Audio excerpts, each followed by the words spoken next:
basically every crypto that's related to China is exploding right now. You may have noticed a lot of crypto started pumping for no reason. And these are Chinese-based crypto, right? So that's why I want to talk about one in particular, but I'll bring up a few other. But because of the decision today, it does seem like a lot of people are investing once again, right?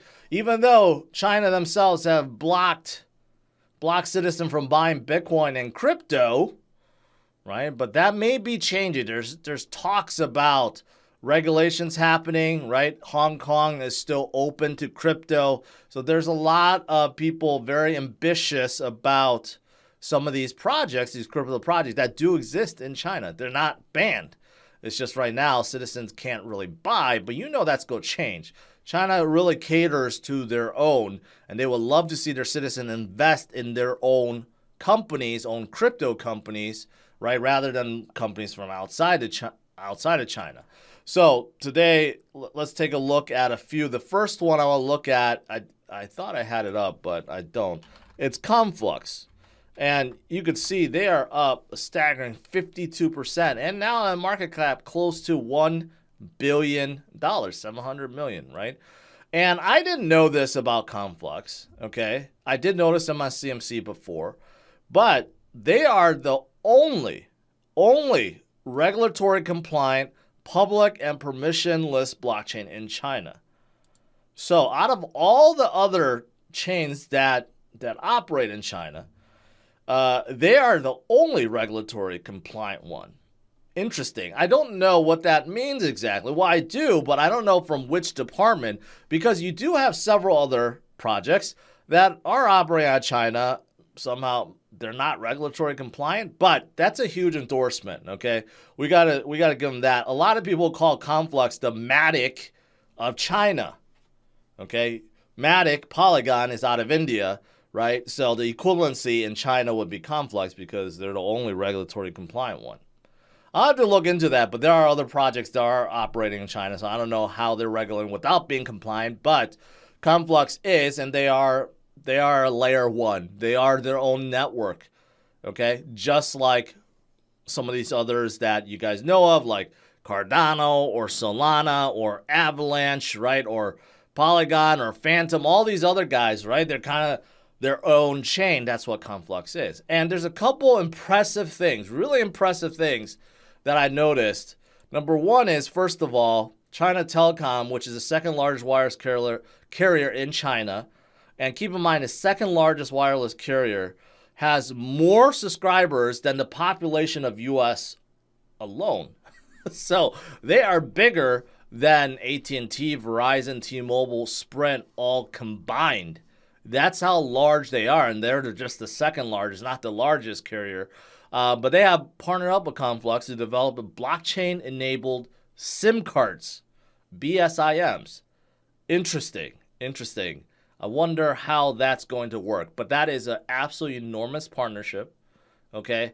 And something else that's enormous, I'm not too familiar with it, but people have started asking me, especially a lot of Asian people, right? They've asked me, hey, have you heard of this other app called Little Red Book, which is, it's not really an Instagram copycat. It's more like Facebook Marketplace plus Instagram plus WhatsApp. It's like 3 apps in one, and they are absolutely huge, and they are growing enormously fast, 200 million active users, and guess what? They have also integrated with Conflux, okay? So they want to move their data onto the blockchain. So these two partnerships alone makes Conflux really big and really legitimate, right? But there's other things. There's talks about burning, right? I think there's a governance proposal right now to enable burning. And I'm sure there's other partnerships I did not look at yet, but I didn't want to mention those things. And recently, also, Binance Futures just added Conflux as well. And whenever Binance does something, it also pumps up things like crazy too. So these things have pumped up Conflux quite a lot. But I would say if they are the only regulatory compliant chain operating out of China, I mean, this is pretty big. It's very big for them. So it's a relatively new coin. I didn't hear about them until recently, but it's hard to ignore what they have done so far, right? So that's number one. But regardless, I mean, in addition, many of the other ones that you guys have heard of from China are also pumping. For example, NEO is up like 35% today, right? Up over $1 billion. They're bigger than Conflux. Another one that I'm quite familiar with is Alchemy Pay, up 50% today. And they are in the payment space. They also partner with Binance. They partner up with a lot of other projects, right? So basically everything that's in China right now is exploding. So will we see more of this in the future as China's economy overall improves, and maybe their system, their regulatory system, will allow their citizens to open up crypto trading, but limit it to like these Chinese-based companies? If so, that would be absolutely huge, because there's so much money waiting to jump into the market in China right now. So that's what I want to cover. Also, another project that started in China, but it's no longer in China, and that's VeChain. VeChain is up about 7%, not pumping as much as these, but VeChain has a couple of exciting things going on, right? They are launching their V-World. Their new official wallet is now out, so that's pretty exciting. Also, they are having a new summit that's coming up in March, coming up in Las Vegas. This is a free summit, and they're adding 2 Nobel laureates to speak at this conference, right? So I like how their conference is absolutely free and just basically for people to learn about what's going on in VeChain, right?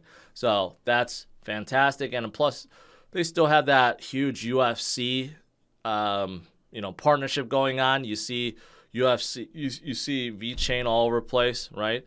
As well as Crypto.com, but you could see VeChain is much bigger.